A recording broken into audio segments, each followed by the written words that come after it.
Hello everyone, this is Rick. Welcome to episode 9 of the Gupta Empire series. And today we are going to discuss about a bit different topic than the typical Gupta history, that is the Hunas. In our last video, we have seen how Skandagupta defended against the Huna attack in northern India. And later on, we have come to know that Hunas were one of the main reasons for the downfall of Gupta Empire. So this is a separate video on the Hunas who led to the downfall of one of the greatest empires in Indian history. Origins of the Hunas. The Hunas were nomadic people originating from Central Asian steppes near the Oxus River. Historically, they are identified with the Hephthalatites, often referred to as the White Huns. They are mentioned in the Indian sources for the first time around 458 AD during the Gupta period. The Hunas, like the nomadic groups, were known for their rapid cavalry based warfare. Their early invasions into India disrupted the stability of the northwestern frontier, creating a power vacuum in the region that led to further expansions. Initial Huna invasions and Skandagupta's defense. The Hunas launched their first significant invasion into India during the reign of Emperor Skandagupta around 458 AD. Skandagupta successfully repelled the first invasion, earning a place in history as a strong military leader. Despite this initial success, the Gupta Empire suffered heavy losses, including weakened military resources. Toramana, the Huna leader, launched renewed invasions after Skandagupta's reign, taking advantage of the empire's vulnerability. These invasions set the stage for the Hunas to establish a more permanent foothold in northwestern India. Tormana's rule and expansion. Tormana, a key Huna ruler, managed to extend his dominion over Punjab and parts of central India. His rule marked a decisive shift in the Indian political history as he challenged the weakened Gupta control. Tormana is mentioned in several inscriptions, showing his influence as far as Malwa and Rajasthan. The Olikaras of Malwa, who initially resisted Tormana, eventually acknowledged his suzerainty. He issued coins resembling those of the earlier Indian rulers, symbolizing his adoption to Indian administrative practices and legitimacy. Mihirakula, ascension to power. Mihirakula, the son of Tormana, succeeded his father and became the most infamous Huna ruler in India. His reign is known for his cruelty, especially towards Buddhist institutions and followers. Mihirakula is recorded in historical texts as having destroyed many Buddhist monasteries and temples. His capital was likely located in Kashmir, from where he launched campaigns against northern Indian states. Despite his harsh rule, Mihirakula maintained a strong control over Punjab and parts of the Gangetic Plains. Defeat of Mihirakula by Yashodharman. Mihirakula faced strong resistance from local Indian rulers, including Yashodharman of Malwa. Yashodharman's victory over Mihirakula around 528 AD marked a significant defeat for the Hunas.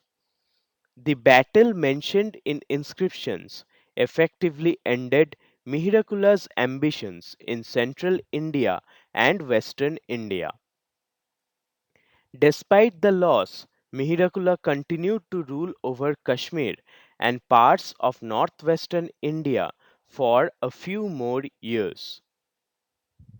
This defeat signified the decline of Huna power as they gradually lost their influence over India. Impact of Huna invasions on Indian society. The Hunas introduced new military tactics, particularly cavalry warfare, which significantly impacted Indian defense strategies. Their invasions caused widespread destruction, particularly in northern India, and led to the decline of several urban centers. Many Gupta era temples, monuments, and Buddhist sites were destroyed during the Huna invasions. The Huna's presence also contributed to the political fragmentation of India, paving way for regional kingdoms to rise. Over time, the Hunas were assimilated into the Indian society, with some of their descendants becoming part of the Rajput clans. Huna coins and numismatic evidence. The Hunas issued coins modeled after earlier Indian rulers, particularly the Guptas, signifying their assimilation into Indian culture. Toramana's coins often depicted him in a regal manner, while Mihirakula's coins emphasized his connection to sun god. These coins, found in regions such as Punjab and Rajasthan, provide critical evidence of Huna rule. The inscriptions on the coins are in Brahmi script, demonstrating the Huna's use of local Indian administrative systems. The study of these coins helps historians understand the extent of Huna influence in early medieval India. Buddhist texts on Mihirakula's cruelty. Buddhist texts such as the Rajatarangini and the accounts of Chinese travelers record Mihirakula's extreme cruelty. He is said to have persecuted Buddhists, destroyed monasteries, and killed monks throughout his kingdom. These texts describe Mihirakula as a barbaric ruler who had little regard for religion or culture.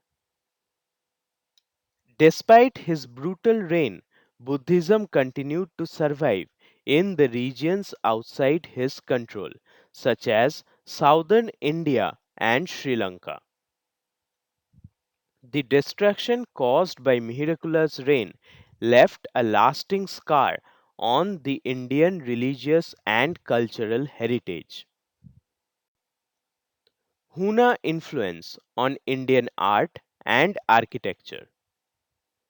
While the Hunas are primarily known for their destructive campaigns, they also contributed to the construction of new temples.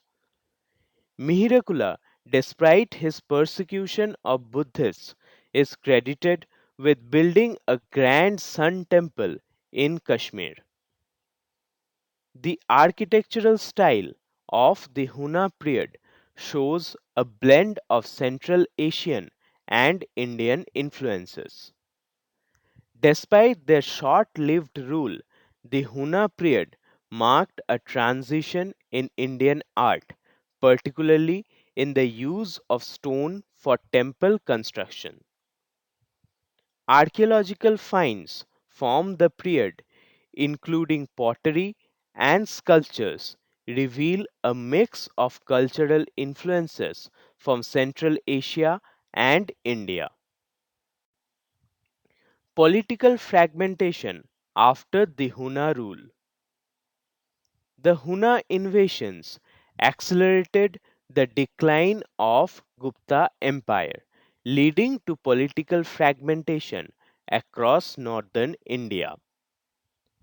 Regional kingdoms such as the Maukharis of Kannauj and the later Guptas rose to power in the aftermath of Huna invasions. These smaller kingdoms imitated Huna administrative practices, particularly in coinage and military tactics. The power vacuum left by the Hunas was filled by a series of smaller states, each vying for control over key territories. This period of fragmentation continued until the rise of Harshavardhan in the 7th century, who briefly reunited parts of northern India. Huna society and cultural integration. The Hunas maintained a distinct cultural identity, but over time they assimilated into the broader Indian society. They had no written language and relied heavily on oral traditions, a characteristic common among nomadic groups. Many Hunas adopted local Indian customs, including religion and administrative practices, especially after Mihirakula's defeat. Huna rulers and their descendants eventually became part of the Rajput clans, which dominated northern India in the later centuries. Despite their assimilation, the Hunas left a lasting impact on Indian society, particularly in the northwestern regions. Decline of Huna power in India. After Mihirakula's defeat by Yashodharman, the Hunas rapidly lost their influence in India. By the late 6th century, their power had dwindled and they were confined to small pockets in northwestern India. Their descendants were absorbed into Indian society, contributing to the ethnic and cultural diversity of the region. Many Rajput clans trace their ancestry to the Hunas, highlighting their integration into Indian society. The Huna invasions, though brief, had a lasting impact on Indian political and cultural history.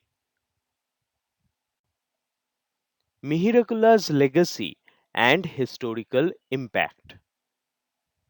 Mihirakula is remembered as one of the most ruthless rulers in Indian history, particularly for his persecution of the Buddhists.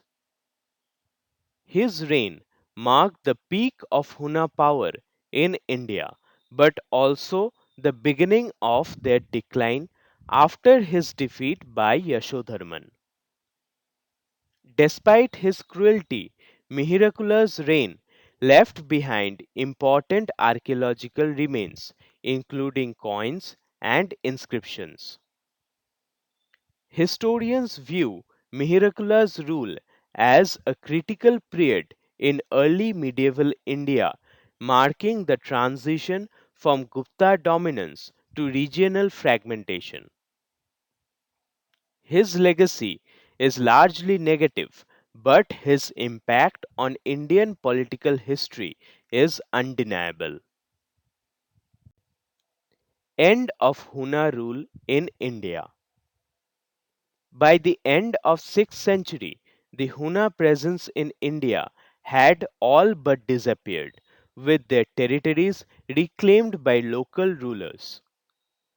The rise of new dynasties, such as the later Guptas and Mokharis, marked the end of Huna influence in India. The Hunas left behind a significant numismatic and archaeological record, including coins, inscriptions, and monuments.